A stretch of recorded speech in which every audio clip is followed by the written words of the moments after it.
Aha, we meet again. Hello to you, my fellow quicker liquor picker uppers. Khalid Williams here, reporting for duty from the barrel age. This is where drinks that matter and people who care are our obsession. I am here to uncover the secrets of the adult spirit, mocktail, wine, and beer world and bring them directly to you. A big vulnerability with me, spirits and cocktails, is number one, knowing if I actually like things or not. If I didn't like absinthe, I ain't gonna tell nobody I don't like absinthe because people gonna make fun of me in the craft world. So yep, I like absinthe and whiskey and all the rest of the shit I'm supposed to like. Number two is being able to truly differentiate spirits. Now, obviously we can differentiate gin from bourbon. That we can do, it's easy. But what about high rye bourbon from wheated bourbon? That's a lot more complicated and that takes a lot of tasting. I find through some easy sampling and a little bit of cocktail making, uncovering the differences between bourbon and rye whiskey are seriously rewarding because you'll learn how to enjoy both of them in their own right and learn how to enjoy both of them in the right cocktail. Ever since I started making cocktails, every menu that I saw, the Manhattan had bourbon in it. Until I met a nice, smart ASS bartender who was like, actually, it's supposed to be rye. Same thing with the Old Fashioned. The Old Fashioned used to be the whiskey cocktail. Rye history in America, its distribution came to this coast before bourbon did. Rye has a longer history in this country than bourbon, and it has a longer history on the East Coast. Why does the East Coast matter? Because for a long time, the East Coast was the lo-fi internet of the United States. Boats were the fiber optic cables, and messages and customs and things traveled by sea. Bourbon if by land, rye if by sea. Rye became something that people from other countries knew was made in America and was worthwhile. I need to give you a pro tip. It was a long time before anything in America was cared about by anybody else in the world. For the longest time, everything we had here was a paltry version of something somewhere else. Until black people came along and taught us how to dance and eat and a bunch of other shit. But that's not what we're talking about. What we're talking about is we're a young country and we're a beautiful country and I love everybody in it. Our history is just shorter, and I've talked about things being so associated with place before.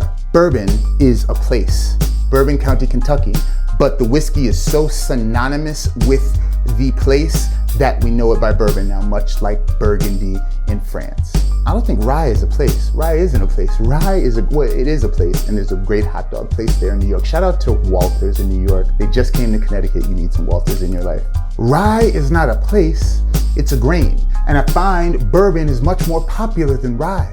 And I seriously think that is just because of its name and its claim to fame. I'm not sure that if it's for any reasons of taste. I take that back. Bourbon is a sweet whiskey. That's how people not from America would describe it. That's how people who are Scotch drinkers would describe it. I'd say bourbon and Irish whiskey are your sweeter choices, and blended / single malt Scotch and rye are going to have more spice and savory notes. I am a spice fiend in food and in cocktails, so I really love what rye does, and I think that people don't celebrate it enough. Although I'm gonna regret this because they're gonna start celebrating it, and when I wanna get and they're sold out of the bourbon because everybody knows bourbon and they don't give a damn about the rye gonna be sold out now too. So yeah, rye sucks. Don't buy any if you live anywhere near my state until I get the whiskey that I want first. So now that we have that out of the way, here's the one big question. Have you ever had the same cocktail made with rye and made with bourbon? I find spirits, cocktails, wine, beer is like time. It has to be measured between 2 points. I can try 10 ryes Monday, 10 bourbons Friday.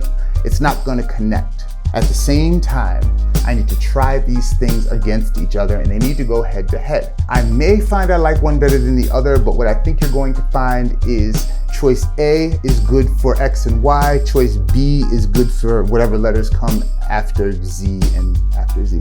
When people ask me what my favorite is, it's really hard for me to say. But we're gonna do some work today. We're gonna do our best to see if we can pull out the flavors that are different between rye and bourbon, how they work in some of our favorite cocktails. So first, we're just going to talk a little bit about what each spirit is categorically. We're gonna talk about the particular brand we have. Then we're gonna go right head to head with a little tasting and then some cocktail making. Let's go. Woodford Double Oak.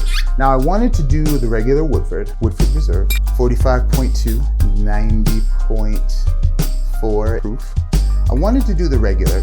This is aged in a secondary barrel. The soul of it is going to be the same. It may be a little more luxurious on the palate, but I don't think this really disqualifies us. Now, you may ask, why am I measuring? If you taste 1 ounce of one thing and 4 ounces of another thing, simply the air is going to give them kind of different stuff. It's really best to kind of taste with the same amount of volume, same amount of surface tension, if you will. Is this surface tension? I know one of y'all sciencey people gonna tell me. Does it count as surface tension if it's not all the way to the top? I usually go in alphabetical order when it comes to cocktails, and I'm not doing that now. So let's smell our rye first. Best way to smell.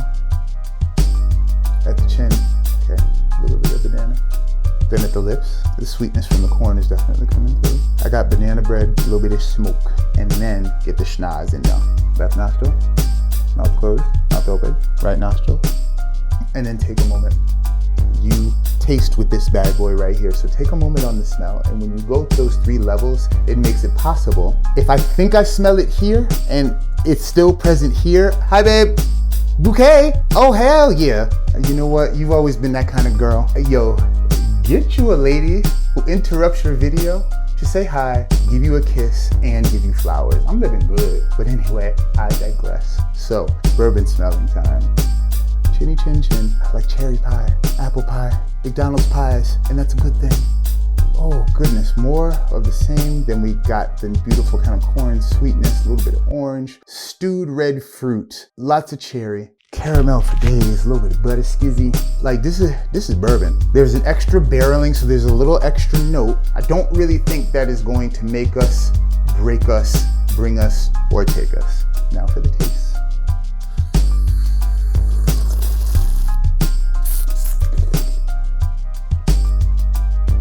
You literally have to like smoke it. That banana's there, pumpernickel's there, nice pepper happening, a little bit of cinnamon action, and then that little corn sweetness right there at the end.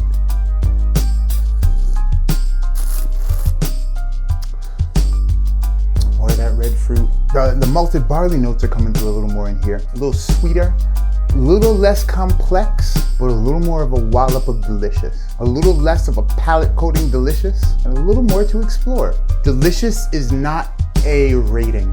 Delicious doesn't make good or bad.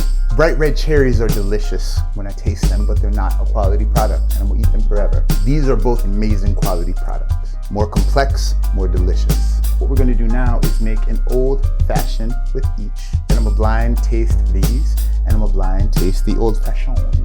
Shall we? Old fashions I like to make and drink down. And drinking them down is making them right in the glass. I learned this technique from Eric Alpan. So I do a good 4 dashes.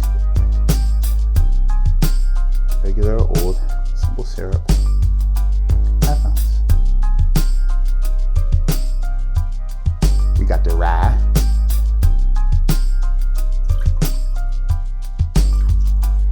We got our bourbon. Ooh, forgive me if I'm glistening, y'all. It's hot today. But I'm glad to live in the climate I live in. If you found out where I lived, you would say I was nuts, but it's a blessing. We don't get no tsunamis. We don't get 50 to 11 feet of snow. Now, I don't have perfect ice, and I told y'all what we do when our ice ain't perfect. We gonna get these things in here, and we gonna taste them pretty quick before they start falling apart. 1, 2, 3, 1, 2, 3. And this is important, remember, I'm a bartender. I'm here for bartenders, be you home bartender, be you quote unquote pro bartender. I love you all. I've talked shit about my home bartenders and I always will, but I love you. If you bartend in 95% of places, this is what you're going to be served. No matter how good the alcohol is, you're gonna be served a drink with kind of wet ice. Are we gonna stop drinking because the ice is wet? Hell no, you know we aren't. So let's not virtue signal about things like wet ice. One thing I do have to virtue signal about is the fact that I've really been derelict when it comes to my garnishes. I haven't taken the time to ensure that every cocktail I make gets garnished. And I'm gonna change that. Garnish goes at 2 p.m. It's not really AM or PM. I don't know why I always say PM or AM when I do that. Let's do our little orange swither. All All right, zested my oranges, and ooh, look how it came out naturally. I'm so good at stuff. Squeeze, drop, don't wipe. Squeeze, drop, don't wipe. So, cocktails are made. Now it's time to do our bliggity bliggity blind test. Anybody who orders a rye old fashioned does so about a few decibels higher, because they want somebody to hear them. Michter's Rye Old Fashioned, please. Shout out to my boy Nico. People who order that cocktail almost definitely are going to be really cool. They may have a little douche to them. Nico doesn't. But they're going to have some experience with booze just because it's a cool order. The stereotypical person who orders this one, we may feel differently about. However, if you like it, I love it no matter what it is. I want you to come in my bar. I want you to hand me some money and get what you paid for. All right. Is there any way someone could hand me one of these? Oh, let me volunteer. Look at this, man. Life is good.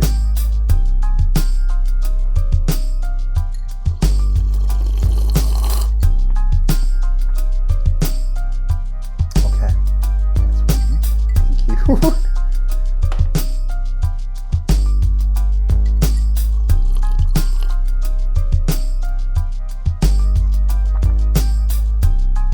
Bourbon. This is the bourbon. Okay. So, I could tell these apart. I want to tell you a secret. It ain't because I'm special. They're really doing some different stuff. When I had this one, I'm like, ooh, spicy, spicy, spicy, spicy, spicy. Wait a minute, is the spice in the bitters or is it the whiskey? Oh my God, I'm not gonna know. I'm gonna look stupid in front of everybody. Where's the spice coming from? So that's why I tasted this one before I said a word.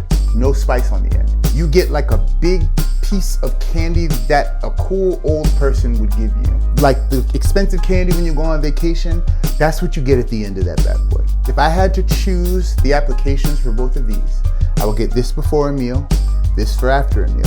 I can absolutely, positively see that a person would choose the rye cocktail for definitely valid reasons, not just to be different, not just to be weird. That was really cool. They both really serve.